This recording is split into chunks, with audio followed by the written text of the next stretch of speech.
নমস্কার বন্ধুরা, আমি নিলয়। আমার আগের লেকের ভিডিওটা দেখে আপনারা খুব ভালোবেসেছেন, তার জন্য আপনাদের অশেষ ধন্যবাদ। আমি আমার কথা মতো বলেছিলাম না যে লেকের যেদিকে মসজিদটা আছে সেই দিকটা আপনাদের ঘোরাবো। চলুন আজকে সেখানে আপনাদের একটা ট্যুর করিয়ে আনি। ততক্ষণ আমি বলে দিই, যেই জায়গাটা আমার খুব প্রিয় তার একটু ইতিহাসটা ঘেঁটে দেখার চেষ্টা করি। সেদিন চা খেয়ে তারপরে ভাবলাম না, একটু লেকের অন্য দিকটাও ঘুরে আসি, যার মানে যেখানে মসজিদটা আছে। আপনাদের একটা কথা জানিয়ে রাখি, এই রবীন্দ্র সরোবর লেকটা কিন্তু একটা কৃত্রিম লেক, জানেন। 1920 সালে এই লেকটা খননের কাজ শুরু হয় কলকাতাবাসীকে একটা নতুন জায়গা উপহার দেওয়ার জন্য। লেক তৈরিও সম্পূর্ণ হয় ঢাকুরিয়া অঞ্চলের অন্তর্গত বলে এই লেকের নাম হয় ঢাকুরিয়া লেক। কলকাতাবাসী যেন নিশ্চিন্তে একটা সুন্দর জায়গা উপহার পেল। 1958 সালে রবীন্দ্রনাথকে স্মরণে রেখে তাকে সম্মান জানানোর জন্য লেকে নামকরণ করা হয় রবীন্দ্র সরোবর। তারপরে আর কি, এই ভেতরে যেই রাস্তাটা আগেই বলেছি সরাসরি লেকের অন্যদিকে যাচ্ছে, মানে লেক ক্লাবের দিকে, সেই দিকেই আছে মসজিদ এবং ঝুলন্ত সেতু। আমি আর দেরি করলাম না, চা খেয়ে চটপট হাঁটা লাগালাম সেই দিকে। আকাশে সূর্য এবার অস্ত যাচ্ছে। কি অসাধারণ গাছের ঝুড়িগুলো দেখুন।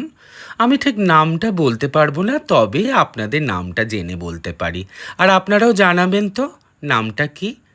যাকগে, আমার কপাল খারাপ। আমি যখন লেকের এই সাইডটা এলাম তখন সূর্য মামা অলরেডি ঘরে ঢুকে পড়েছে। আর কি, হাঁটা লাগালাম। আপনাদের এই জায়গাটা বলে রাখি, লেকের এই ব্রিজের জায়গাটা যেদিকে মসজিদ আছে সেই দিকটা তুলনামূলকভাবে বেশ নিরালা থাকে, মানে ফাঁকা থাকে। লেক ক্লাবের ঠিক সরাসরি পাশ থেকে যে ছোট্ট রাস্তাটা ঢুকেছে সেইটা দিয়ে এখানে আসতে হবে। অসাধারণ স্তব্ধ এই জায়গাটা, নিস্তব্ধ। আপনি যদি একা প্রকৃতিকে অনুভব করতে চান, এর থেকে ভালো জায়গা মনে হয় না আপনি পাবেন, বিশেষ করে এই ঘিঞ্জি কলকাতা শহরে। আমি কিন্তু জানেন মাঝে মাঝেই সময় পেলে এখানে আসি। আমার প্রচণ্ড ভালো লাগে এখানে আসতে। নিজের সাথে প্রকৃতিকে মেলে ধরার জন্য এই জায়গাটার থেকে বেশি ভালো জায়গা, বিশেষ করে কলকাতা শহরে, আমার মনে হয় আর দুটো নেই। আলো থাকতে থাকতে এখানে যদি আপনারা আসেন, অজস্র বকের শাড়ি দেখতে পাবেন, হাঁসও দেখতে পাবেন, আর দেখতে পাবেন কত কিচির মিচির পাখির আওয়াজ আর তাদের উড়ে যাওয়া। আপনাদের বলে রাখি, 1824 সালে শেখ জাহিরউদ্দিন এই মসজিদটা নির্মাণ করেন। যখন লর্ড কার্জন কলকাতা শহরকে সুন্দর করার চেষ্টা করে তখন এই মসজিদটা একটা গুরুত্বপূর্ণ স্থান পায়। তার মানে বন্ধুগণ, আপনারা বুঝতেই পাচ্ছেন, যখন এই মসজিদটা ছিল তখন কিন্তু এখানে জলাশয় ছিল না। 1920-তে খননের কাজ শুরু হয়, 1926-এ এখানে সেতুটা তৈরি করা হয়, আর তারপর আমাদের সবার ভগবান রবীন্দ্রনাথের নামকরণ অনুযায়ী নামকরণ।